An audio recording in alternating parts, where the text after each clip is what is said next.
Welcome to Lifetime Talks and our series on performance and longevity with MIORA. I'm Jamie Martin, and I'm here with Lifetime's Chief Science Officer, Jim LaValle. And today we are talking about stress and resiliency, specifically understanding cortisol, that stress hormone that's essential, actually, for energy and health. Yet when levels of cortisol get to be too high, things can get out of balance. So in this episode, we're going to talk about what we can do to bring cortisol into balance and create a more resilient body. Jim? Yes. Are you feeling stressed or at ease right now as we kick off this episode? I don't know. My heart rate's at about 54, so I think I'm doing good. That's awesome. Yeah. I love it. Okay, so we're going to dive in. So I referred to cortisol as the stress hormone. Right. What is it exactly, and how does it influence our health? Well, we're talking about my favorite topic. Okay. So cortisol is made in your adrenal glands, and it is made in response to stress. Mm-hmm. So we have two kinds of stress. We have acute stress and chronic stress. And, you know, we have a primitive nervous system in a modern world. So what we interpret as stress now, traffic jams, late for deadlines, working long hours, whatever the reason, right, our body still thinks that a white tiger is chasing us, maybe a little less than a real white tiger chasing us, but our neurohormonal signals that come from the brain, specifically the hypothalamus, the pituitary, then signals the adrenal glands to release cortisol. We need cortisol. Cortisol is good. We're supposed to make a lot of it in the morning, so we have something called the cortisol awakening response, where we raise our cortisol in the morning to prepare ourselves for the day, and then throughout the day it's supposed to drop. Right. And literally, as we move through our day, it should drop to nearly zero at night, which then signals the release of another important hormone that's tied directly to cortisol, melatonin, which helps us to sleep. So cortisol is what drives a part of our metabolism, and it drives energy production. But it doesn't do that alone. Okay. So tell me more about that. Yeah. So it's important to understand that cortisol is in a perpetual relationship with insulin and thyroid hormone. So together, the three of those will dictate whether or not you've got great energy throughout your day, you're feeling resilient, or you're getting that midday crash in energy. Okay. You're feeling fatigued, you're not sleeping well, and you're putting on the pounds. Okay. So cortisol is a central player in our health and our metabolism. Okay. So we think about cortisol, we think about it, the stress hormone that's, many, when they hear it, they think it's bad, right? But we've talked about it, it is essential. So what are some frequent misconceptions about cortisol that we want to make sure that we just kind of debunk right now as we're getting started on this topic? Yeah, so first of all, cortisol is not bad or good. The appropriate release of cortisol is really good for us. Yeah. When it gets out of kilter, so, you know, you lose what's called your cortisol curve. So your diurnal pattern. So all your body's hormones are being released in a pattern.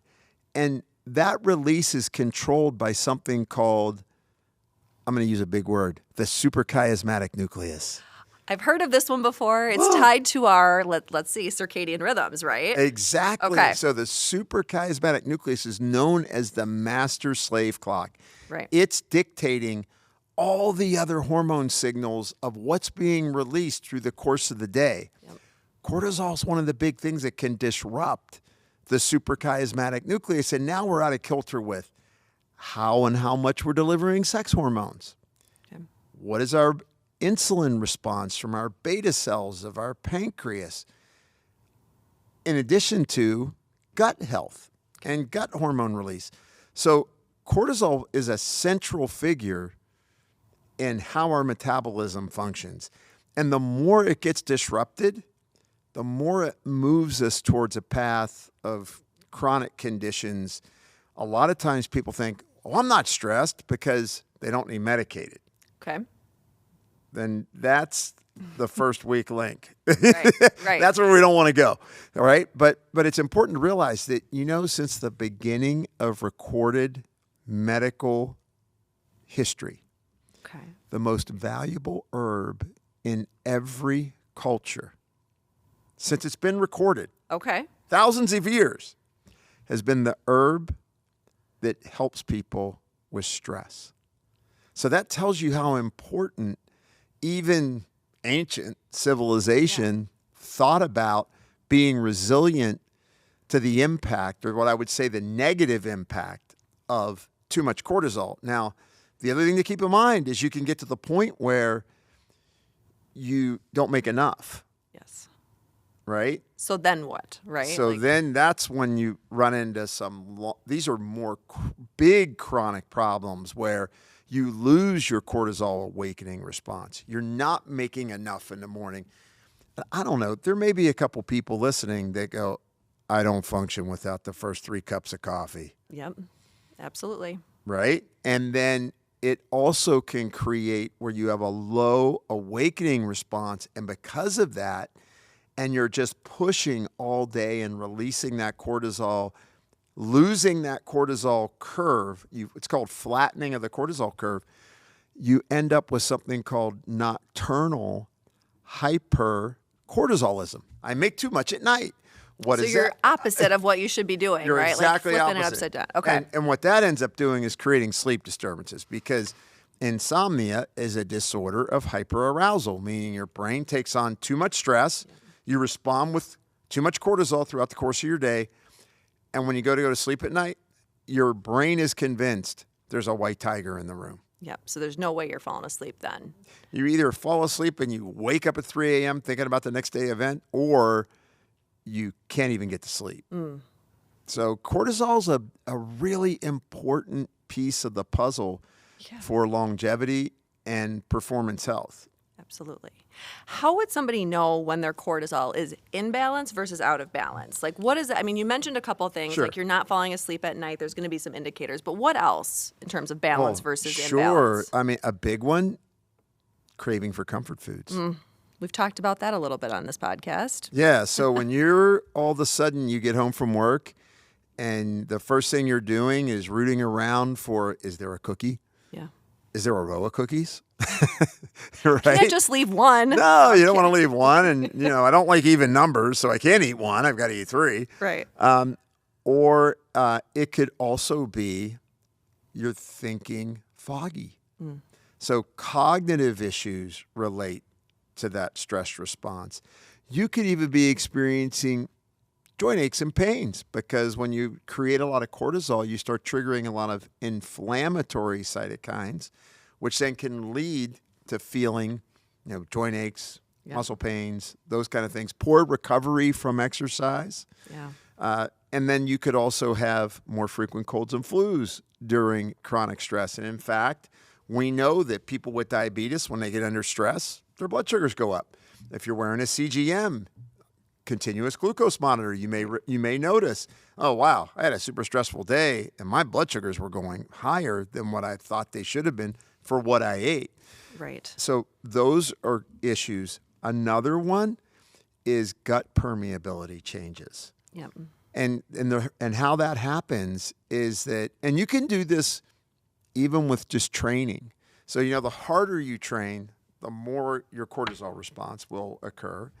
And so if you do that in a sustained way, you make more of an inflammatory compound called interleukin-6, IL-6. IL-6 goes to the gut because you have a nervous system that connects the brain to the gut called the enteric nervous system. So when your stress hormones go up, first of all, you directly release more cortisol, which makes your gut more permeable. But more importantly, you release something called corticotropin releasing hormone. Okay. It's, hey, release more cortisol. Don't you realize we're under stress? That contributes to your gut getting more permeable, because what happens is the IL-6 sends a signal to the epithelial cells, the lining of your intestine. It's only 1 cell layer thick. Yes. And you have these little gates between those cells called tight junctions. And the IL-6 signals the gates to open. And when that happens, now bacteria can get through into the bloodstream. You can maybe not have digested your food well, and peptides from the proteins get through. And now you have something called antigen presenting cells, right? You've got these cells. I'm presenting an allergen to you. Yeah. And so you used to tolerate eating wheat, And but now you're not. All of a And sudden, you're people having go, a reaction. Yeah, and why am I having this reaction? Well, more than likely, you've got gut permeability changes, and then your immune system gets triggering that antigen-antibody response and an inflammatory response, which then also goes back to the brain, triggers more inflammatory signaling, and now all of a sudden you're in this chronic cortisol state.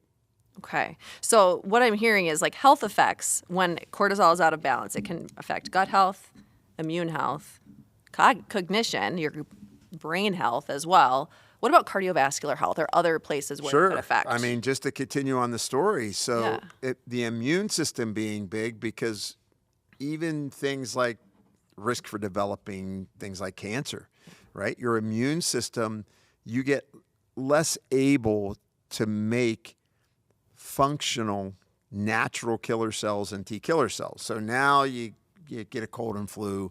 Now you might, make cancer cells, and your body's supposed to patrol that and knock them out, because we're always making one, no matter who you are, and you want to knock them out. Yep. Cardiovascular disease is one of the big ones, and because when your cortisol goes high, you make more adrenaline and more noradrenaline, and that stiffens and tightens your arteries to where they're not able to respond to variations in your stress. So that what happens when your blood vessels are stiff, your heart's got to pump harder. It has to work harder. We make it work harder. To get that blood through those vessels that are smaller, and that's what raises your blood pressure. And then in addition to that, obviously, when your cortisol is high and you're making more inflammatory chemicals in your body, that's what starts to create the problems of plaquing your arteries, creating a change in something called intimal medial thickness, like how the inner lining of the artery is behaving. Okay. So all of that comes into play with elevations in cortisol. And it's not just the elevation in cortisol, it's if you flatten your cortisol curve. Right. And that means it's being released kind of over time versus like following that diurnal pattern that we've talked about. Exactly. Okay. And in fact, the risks on that, there was a big study, and there's been some other subsequent studies that would support this, that your cardiometabolic risk goes up 333%, your neurologic disorder risk goes up, and your mood disorders, the risk for depression, anxiety, other disturbances also go up. So it's really important to understand diurnal pattern and also that inverse pattern, that nocturnal hypercortisolism, because what happens is everybody goes, oh, I'm having trouble sleeping. I'm going to take something for my sleep. When do you take it? At bedtime. Right. Well, what are you doing all day long to reduce your stress response? Yeah, versus that kind of reaction right before bedtime to do something, right? Like there are things we can do throughout the day to support that cortisol curve. Yes. Right? Exactly. Okay, we're going to get into that. But I have a couple other things that I want to make sure we dive into, because I've heard these phrases known as like cortisol belly or cortisol nose. Like, what is that about? Sure. So cortisol belly is, you just have to remember when cortisol goes up, glucose goes up, insulin goes up, thyroid hormone T4 gets converted to the active thyroid hormone T3, which is what drives your metabolism. So when cortisol goes up, you become more insulin resistant, your metabolism goes down. Now I'm not burning fat and I'm doing a great job. It's storing it. And you store it more as white fat, not brown fat. Why is that important? Brown fat burns, white fat doesn't.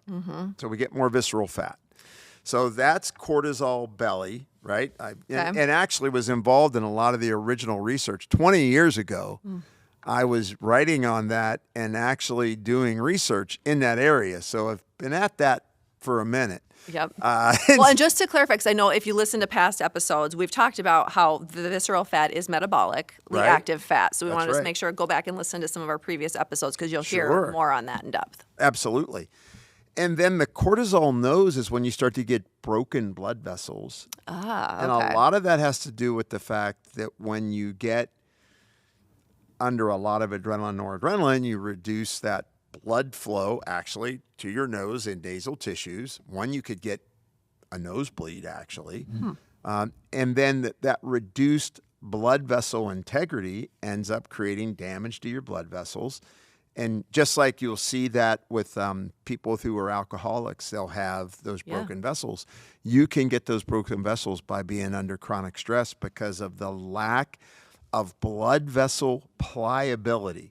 And if you want to think about pliability, here's how I kind of try to explain it because I think it's important to understand. You get a garden hose, right? You go to the store, you buy a garden hose, and you got a garden hose reel hooked onto your house, and you hook up the hose, and it's nice and flexible, and you roll it up, and it rolls on it really nice. Yep. But then, you're not so happy with the hose after a couple of years. You lay it out. It's laying in the sun. Maybe you run it over with the car a couple times, just like what we do with our health, right? Hey, we're not eating as well as we should, not exercising.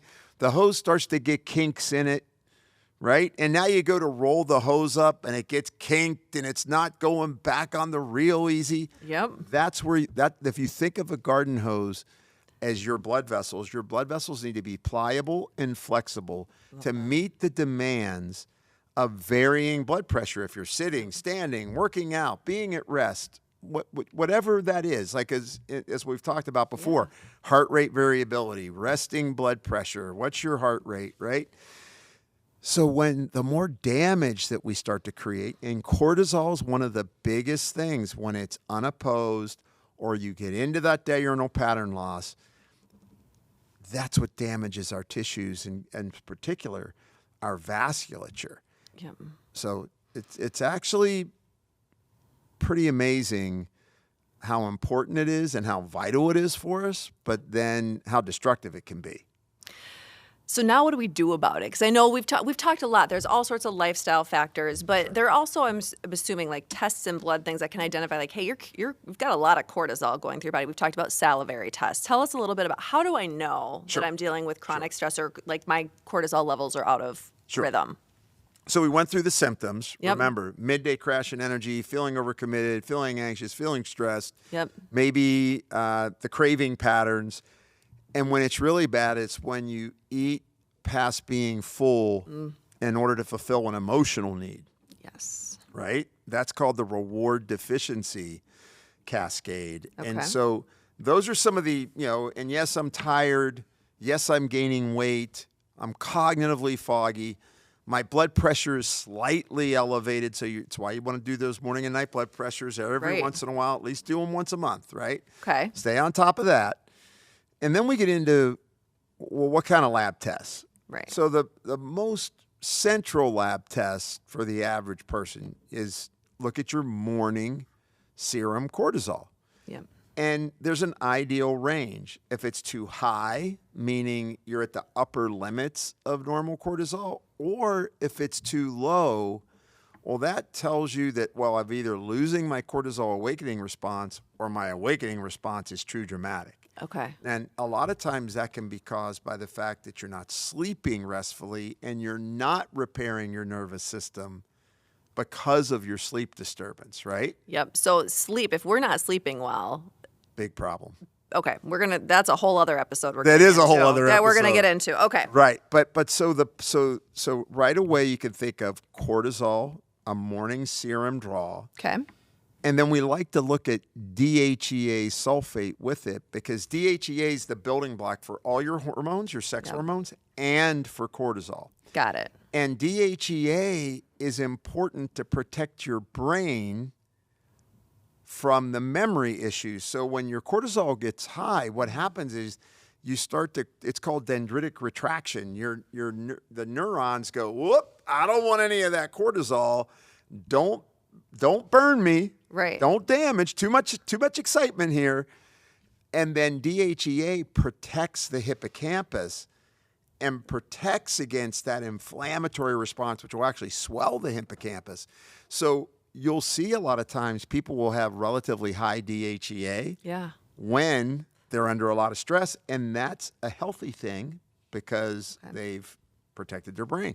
When your DHEA goes low, though, that's where it becomes a problem. So cortisol DHEA is the main thing you'll look in a morning serum. Now, you mentioned salivary or urinary hormone testing for cortisol. So there's a couple things that are different there. So a salivary cortisol pattern, you'll spit in a tube 4 times during the day, and you're looking for that diurnal pattern. So what is my cortisol in saliva in the morning, at noon, at evening, and then at bedtime. And then similarly, with a urinary cortisol, what you'll look at is the same pattern. And what is my awakening cortisol response and how's it going during the day? But you can also look at how much cortisol has been metabolized to cortisone. So if you've got a big bucket of cortisol and your cortisone levels are high, you are really pumping out a lot of cortisol, right? So all these tests have value. Typically, the urinary or salivary cortisols are actually advanced testing that we look into if, hey, we can't figure out what's going on with the morning serum. But that is the, kind of the patterns that you're looking for, because it's really important to understand that if that pattern gets thrown off, you are absolutely pushing yourself towards some sort of chronic illness. So I'm going to go back to the question is like, what do we do about it? Because how do you manage chronic stress? I mean, we've talked in other episodes, like there's some very basic things, deep breathing, those pieces. But what about a therapeutic approach? If let's say you're working with somebody they have chronic stress, they've got other things going on in their life. Where do you start with somebody to get them really starting to prioritize this from a therapeutic approach? Sure. Well, I mean, first of all, we could address sleep. And there's a lot of techniques you can do for sleep. Do you want to mist lavender oil in your bedroom? Do you want to take an Epsom salt bath before you go to bed? Do you want to not put your phone in the room and listen for we're all guilty of this. That's just me going guilty. Right? Just put it on silent at least. Right? It is on sleep mode. And it is good to wake up in the morning and get sun in your eyes to activate that suprachiasmatic nucleus or the master slave clock. That's really good. And then it starts to depend on where you're at. Say you're very busy, but you're not experiencing anything. Hey, I'm just busy, but you're not stressed. You're not making lists. You're not crashing midday. You're not noticing fatigue. That's where the value of that ancient wisdom of all those medical texts in every culture. Take an adaptogen. See, that's that herb you're talking about, right? Yeah. Okay, let's go back to it. There's several of those. Yeah. I mean, it depends on what culture you're in, but whether it's Siberian ginseng or it's Manchurian from China ginseng or it's Eurocoma parviflora from, if you want to look at that. So that's an interesting Thai ginseng.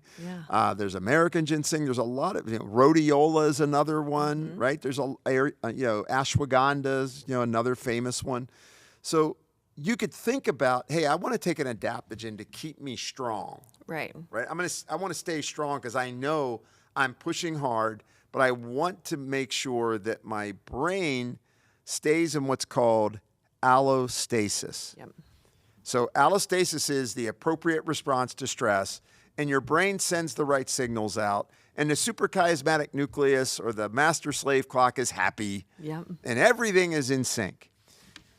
When we start to get into problems with, I'm feeling overcommitted during the day, I'm starting to feel anxious, I'm noticing food cravings, that's where I like people to use natural compounds that can help them to feel more calm and overcome that issue. And in fact, as soon as somebody tells me they're having trouble with sleep, I'm always recommending, maybe you should take something during the day to keep your nervous system more calm.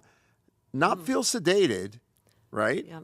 But to keep your nervous system more calm so that you can lead into the night, and maybe you need to use melatonin and magnesium and other compounds, Honocayol A. I can give you a list a mile long on what you can do. And you may need to do those at bedtime. Yeah. But the problem we've run into in our culture is we run until we break. And that results in one of the biggest categories of medicine used in our country: anti-anxiety drugs and antidepressants.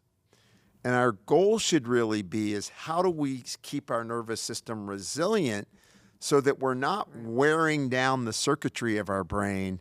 And I like to tell people, it's kind of like a circuit breaker box. Yeah. Your brain. And you know what happens when you put too much electricity through a circuit breaker box? Yeah. The circuit blows. Yep. And you can go into the living room and try to turn on that light all you want. You can check for the plug and see if it's plugged in. But if the juice isn't flowing through that circuit, nothing is going to bring light to that room. And that's how your brain works. And so I think it's important that people understand the more you can be proactive about managing your stress response, the healthier you're going to be in the long run, because nobody likes to have a bad night's sleep. No one wants to feel nervous and anxious and overcommitted and having energy crashes midday, right? The dreaded 1 to 3 p.m. crash, right? I always call it, remember there was 12 o'clock high, the movie 12 o'clock high? I call cortisol problems the 12 o'clock low. Oh, well, that would make sense. Because right? there's that window that you hear a lot of people talk. That's a hard part of the day for a lot of people to get through. Like, Absolutely. they're crashing. Right. I hear a lot of executives that I've worked with over the years, they'll just say, I don't even like to make a decision in mid-afternoon. I'll try to make my critical decisions in the morning, because in the afternoon, I'm cognitively not thinking clearly. I feel like I'm pushing a thought through jello. I'm starting to have this nod off effect. And those are big, big issues. And so using things like theanine, which is an extract from green tea that actually blocks glutamate, and therefore blocking your glutamate, which is an excitatory neurochemical your brain makes, it helps to raise your GABA level, which is more inhibitory. So you feel calmer and less excitable and don't want to make a list for your list. Right? I just love that. The list for your list. It's like, I know so many people who would relate to that. Yeah. And at times myself. Yeah. Well, I'm the same. I mean, modern living, we're fast paced, right? And we have to remember stuff. So then if that is more based on, hey, I'm craving in the afternoon and I'm nervous and I have stress related weight gain.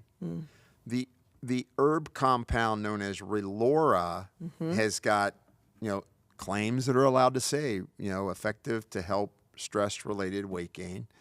And it helps to reduce that craving for comfort food, or what we know as now, everybody's talking about it, food noise.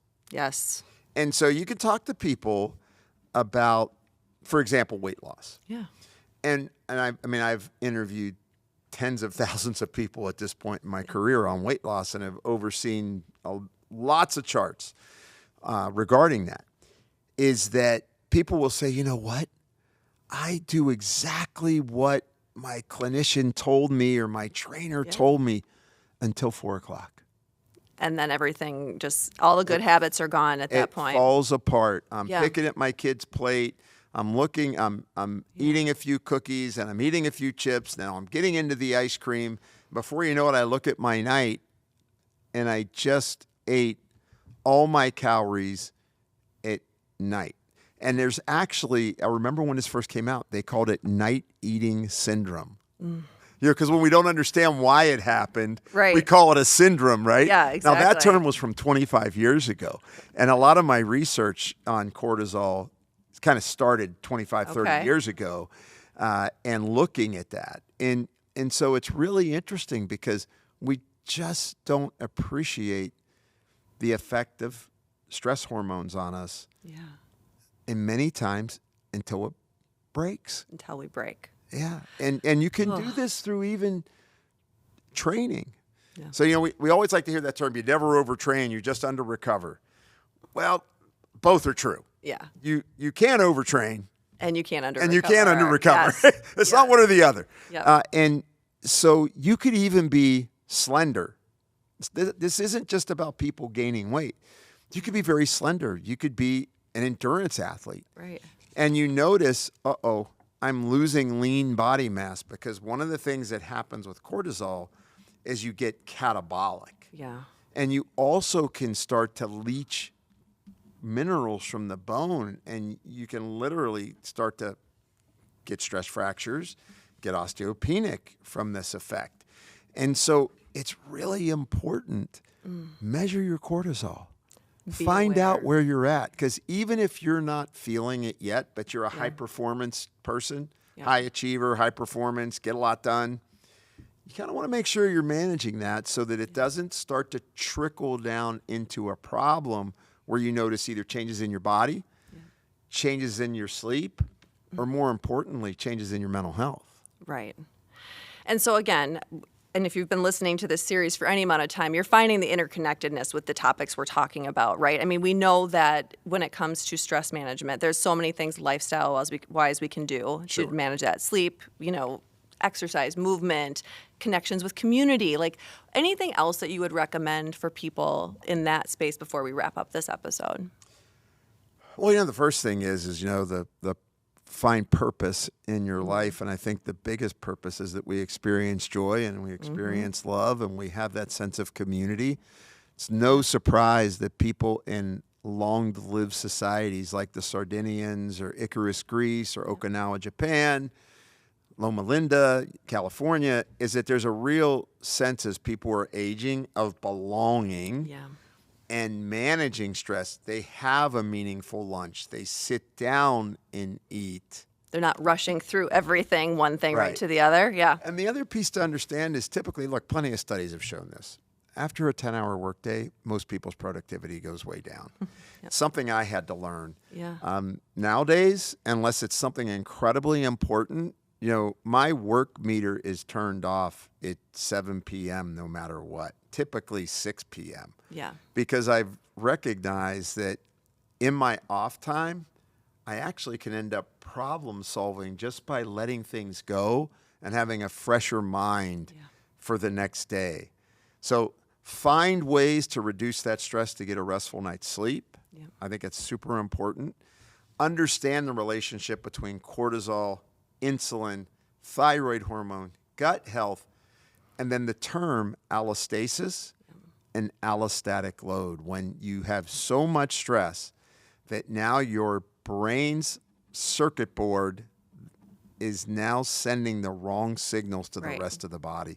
And if you can start to grasp that, you can understand the impact of stress in your life, and then take steps to create countermeasures so that you can, enjoy life. Absolutely. Well, and we have tons of resources on this at miora.lifetime.life, experiencelife.lifetime.life, tons of content that can help you kind of figure out, how do I manage my stress? What are the right ways for me to do it? Because we're not all the same. We all have different things. And the other thing I will just add is, let's put our devices down in the evening too, because I know we're in this constantly connected world. I even take this off at night. Right. Even though it could give you data, it's do we really need it? It's okay. And by the way, look at our mindfulness program. Yes. Another important part of what we're doing, and take advantage of the sauna and everything else that you can do to bring that feeling of being overcommitted and stressed down. All right, Jim, another episode full of great tidbits and information. Thank you for joining me. Always good to be here. We'll be back. We'll be back again. All right. Thanks, Jim. Yes.